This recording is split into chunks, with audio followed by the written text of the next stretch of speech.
Ladies and gentlemen, welcome back to Tiny Blue Games. My name's, of course, Csaw or Chris, and today we're talking about Final Fantasy XIV in 2019. Now, today we're doing something a little bit different. We're doing a zone walkthrough, and this is something I've kind of wanted to do for a little while. It's very similar to the dungeon or trial walkthrough that I'll do, where I'll look at kind of the environment and the fighting and stuff like that. Except here, we're really just looking at the environment and what this place has to offer. So today we're looking at the Coerthas Central Highlands. I hopefully said that kind of correct. I'm sure you guys will correct me in the comments, but this is a brand new zone that I'm starting to explore for the main scenario quests. And it was just such a different and beautiful zone that I felt like I've gotta just really take a look and enjoy what I'm seeing. It's also great because this is the first recorded footage on my new desktop computer that I got during the Black Friday sales and stuff like that, and I'm very happy with how the game's performing, with how it's recording, with how I'm able to do my voice capture. We'll talk a lot more about this in a future video. I think that'll be more focused on the differences I've experienced changing up my system. But it was a really nice perk of being able to do this video. So what we're going to do is just really go through the zone, have our UI elements off, have some of the background music coming through as well, which is something I don't traditionally do all the time, because I think it really does add to the zone. Something you should know about me is I'm a huge fan of snow. I'm from Canada, so we get a fair bit of snow, and it's definitely snowing right now. But I just really enjoy the mountains. I really enjoy this kind of biome, which I think they've really done a good job of depicting and making it feel very different. It's colorful, it's unique, it's got its own personality. I like these little ice huts here and the little snowman and the big towers with like the glowing lights that you can see. It's definitely got a very good atmosphere to it. It feels like very cold outside, very fresh outside, but like it would be very cozy inside one of these buildings, which I think is very nice. And it's also introduced a tremendous amount more of new creatures that I haven't seen before. I had shown you guys sort of that almost like a bobcat that we were looking at the very start of the video, and there's several more interesting creatures. For instance, we have these weird pig sheep things. They're pretty cute. They definitely look like they would be nice and fuzzy and warm, and I'm sure they get made into wonderful pieces of armor, at least their fur anyways. But it definitely looks like a animal that you would want to just like hug and feel how warm they are, which is really nice. What's also particularly interesting about having some of the UI elements away is that you're not distracted by all these different quests, all these different things that are going on. It really allows you to take a step back, see the tiny details. Particularly, I love noticing the breath coming out of my character's mouth because we're in a colder area. You can see the foot tracks left by my chocobo in the snow and the difference in sound it even makes when you're walking on snow versus not on snow. It's a lot of these little details that make a MMO feel like it's a real world that you can experience. You can see snow falling off the trees. You can see things blowing in the breeze. It's a really, really powerful immersion that I really, really love. We've got a sign with some lighting. I think lighting, and I say this a lot, but lighting's definitely one of the best things in Final Fantasy XIV. It really, really adds to the atmosphere. It makes things feel very impressive. We saw someone's very cool looking mount there, a lot shinier than our chocobo is, but that's okay. We don't have to tell the chocobo about it. He doesn't need to know that we're jealous. We're happy. Look at these guys. These guys in their long fur, and it's definitely a case where they've thought out the creatures for the environment. Like, these are kind of creatures that you would expect to see in the snow. They're creatures that would thrive in the snow. Some of them seem like they're made out of snow. But it's definitely a really, really nice, well-developed, well-thought-out area.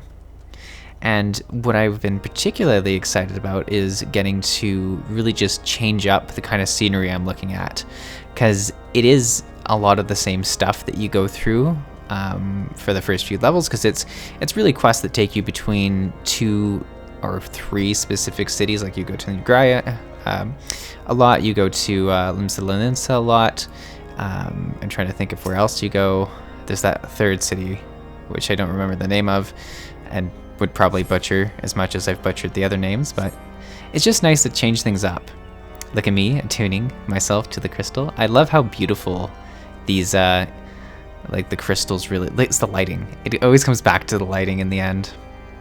I also super enjoy the music here. It feels very dramatic.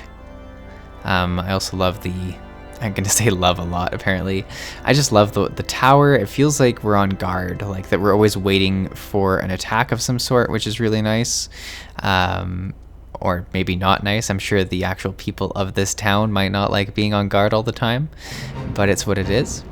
We also have these sort of anti-air trebuchet looking things, which then I stumbled upon an attack of wyverns, which was very interesting and super exciting. I've mentioned in past episodes that I'm a big fan of dragons and snowy areas. It's pretty much as good as it gets for me. So I'm very much enjoying everything I've got going on here.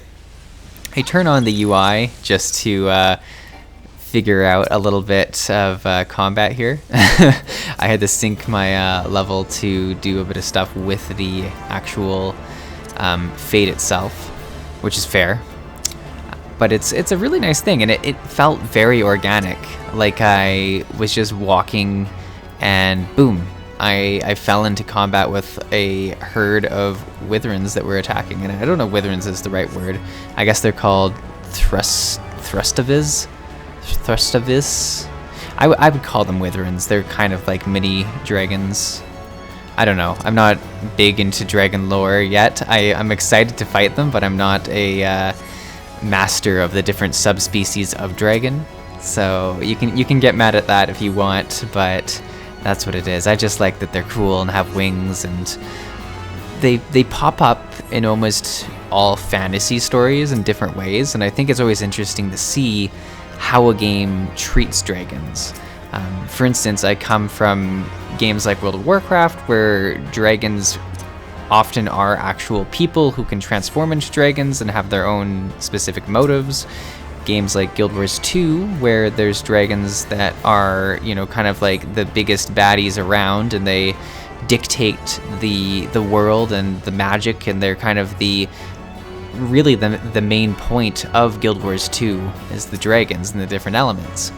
And then you have other games that just sort of have casual dragons and wyverns and stuff like that you can fight. So I really like to see all the difference there is, and I know a few people have alluded to the fact that dragons are a big thing, certainly in one of the expansions of Final Fantasy XIV, and that I should be pretty excited about that. I mean, obviously, there's also the Dragoon class that has a lot of, or job rather, that has a lot of dragon-inspired attacks when you see the animations. So I'm pretty excited to really dive in with a lot of those things and see what there is to offer. You can see me just very cheekily completing the fate there. It was getting a little bit dangerous at the end when all the monsters started attacking me instead, but we managed. We did okay. I find the summoner actually to be one of the better open world specs out of the 3 that I have, just because it does have the heal as well as the damage.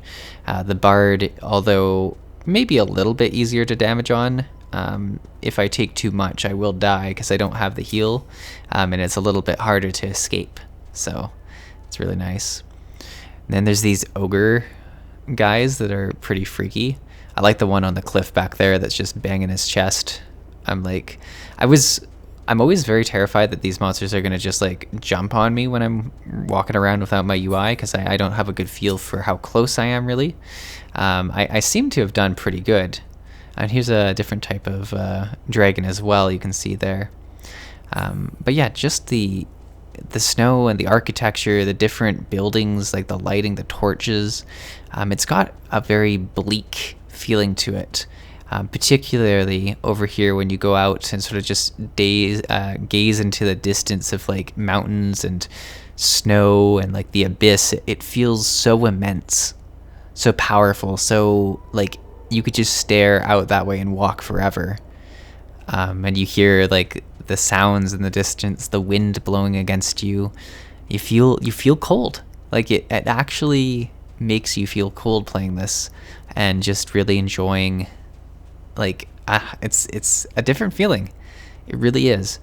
And I don't know if it has to do with the fact that, you know, this is the first time I'm playing on the different machine with the different graphic settings, the different frame rates and all that. But something about this play session and turning off the UI and really falling into it, I felt very immersed. And it's something I aspire whenever I log into an MMO, is to feel like I'm jumping into their world for a bit. That's ultimately what I think MMOs provide that lots of other games don't. And it's always nice when you do achieve that. Got kind of a weird rock shrine here, which is kind of cool, as well as a big tower in the distance with, once again, you can see the lighting and the different peaks. Very cool. I would say a fairly important structure as well. It's got that ominous like vibe to it. I would say either evil, or maybe it is like a central town in the north that we would go see one day. But yeah, I very much enjoy the mount as well. Seeing the foot tracks is just such a cool experience. I really, really, really enjoy it. And pop up the map because I got lost, you know me. It's a differently shaped sort of zone as well, quite a few dungeons, which I'm always excited to jump into and explore. I think it's always nice when you get to a new zone and there's just so much to do that you don't know where to start. It definitely felt like that when I loaded in here. I was like, holy cow, there's a lot for me to track and to do. And then it's at those times that it's actually really nice to have the main scenario quest and have something that's very much on rails to kind of guide you through such an immense zone. So there's definitely something to be said for having a main scenario quest. I'm not someone who can play a completely open world, no guidelines, no goal, a sandbox, I guess. I'm not great with sandbox games. I feel like I need some sort of structure to feel pretty good. And so I had quite the drop there, and I was shocked. I was actually waiting to be dead when I fell, and I don't know how I didn't. I was a little scared to open the health bar and see what had happened, but it seems like much smaller falls have killed me in the past, so I'm a little bit puzzled by that. But I'm gonna just pretend that I got lucky. The snow saved me. Who knows what the situation is, but it definitely ended up being okay in the end, which is great. And there's these little guys too, which I think are really cute, like little dragons, which ended up being the most vicious of all the dragons. And I had to make my great escape while it chased me down the road. And it just goes to tell you, sometimes the feistiest things are in the little packages that you should always be careful. I mean, a good rule of thumb is if you come across a dragon in the real world, big or small, probably, just be cautious. Wouldn't get too close. I was maybe getting a little bit too comfortable with how close I was getting to some of these creatures. I am a bit higher level than some of them, which is nice, and I think does allow me to walk around a bit more freely. It's a nice hill here with like the snow as well. It would be a nice place to go skiing, really. I mean, minus all the dragons and stuff. And if there was a lift, but and this is kind of the last little castle-y city that I venture in, which brings you nice and close once again to that castle in the background that I think is so amazing. I also love all the fire pits that they have around here. It really makes it feel like you're home and safe, which is wonderful. Anyway, guys, I hope you enjoyed this video. I hope you enjoyed doing something a little bit different, and I look forward to seeing you in the next video.